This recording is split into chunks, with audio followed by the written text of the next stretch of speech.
មានសង្គ្រាមគ្មានជីវិតនេះជាអត្ថបទដែលខ្ញុំសម្រាយពីលោហិតយុទ្ធមិត្តពលីដេកដួលធរណី so the west peace ខ្ញុំមិនដឹងហេតុអីខ្ញុំចង់បើកក្បាលជាភាសាម៉ាឡេខ្ញុំសង្ឃឹមថាពិភពលោកនេះស្គាល់ពីភាពឈឺចាប់របស់យើងទៅពេលនេះ They said fight for the land but who gonna heal the scars Mama cry under them broken stars Pride is gone his photo on my chain Heart full of rage, now I still feel his pain Smoke in the sky, smell of death in the air We born in peace, now we trapped in warfare Frame 30 frame, chim on the street No lullaby, we got shot in our sleep Losing my brothers to a war we never chose Flower on the ground ទឹកភ្នែកស្រក់ដូចទឹកហូរ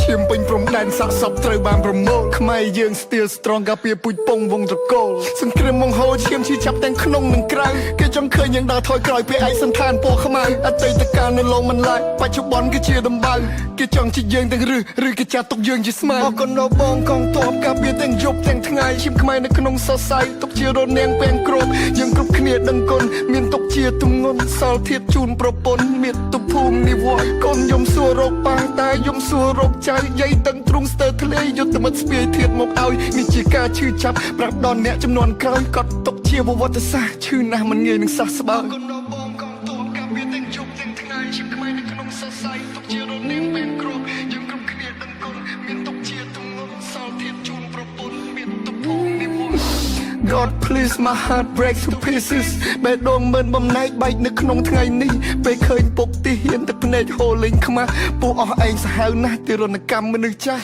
ក្មេងៗគេងយំចាំមើលផ្លូវលោកឪពុកបាត់តាំងពីថ្ងៃច័ន្ទរកឃើញវិញនៅថ្ងៃសុក្រទ្រង់ខាងឆ្វេងអួលណែនស្ទះដង្ហើមចង់ផុតទឿនដែលតបយើងបំភ្លឺពួកយើងមិនឲ្យរលត់ក្រាញ់ននៀលឈ្មោះជាខ្មែរនៅតែបន្តចិត្តនេះគឺជាខែលយើងមិនប្រែឈរជាសសរចង្កឹះមួយបាច់កាច់មិនបាក់ពូជយើងពូជកំរសាមគ្គីគ្នាណាស់យើងពូជអ្នកសាងអង្គរ For they kill my soldier like it call my soldier 16អ្នកទៀតខ្ញុំបន់ព្រះទ្រង់ជួយមើលដោះលែងពួកគាត់កុំឲ្យជាប់ទៅជាខ្មាំងសូមឲ្យសុវត្ថិភាពពេលនេះកូនប្រពន្ធនឹកខ្លាំងសង្គ្រាមឈប់លេងច្បាំងអស់សម្លេងផងផាំងព្រះអាទិត្យរះថ្មីតែរះស្មីមិនទាន់នឹងចែងចាំងប្រៀបដូចសូរគ្រាសពន្លឺថ្ងៃត្រូវបានបាំងប្រជាជនរបស់អ្នកក៏កំពុងតែមានទុក្ខខ្លាំងអេវ៉ាំងថ្ងៃទី1ខែសីហាពួកយើងនឹងចងចាំទុកអស់មួយជីវិត First of August We will never forget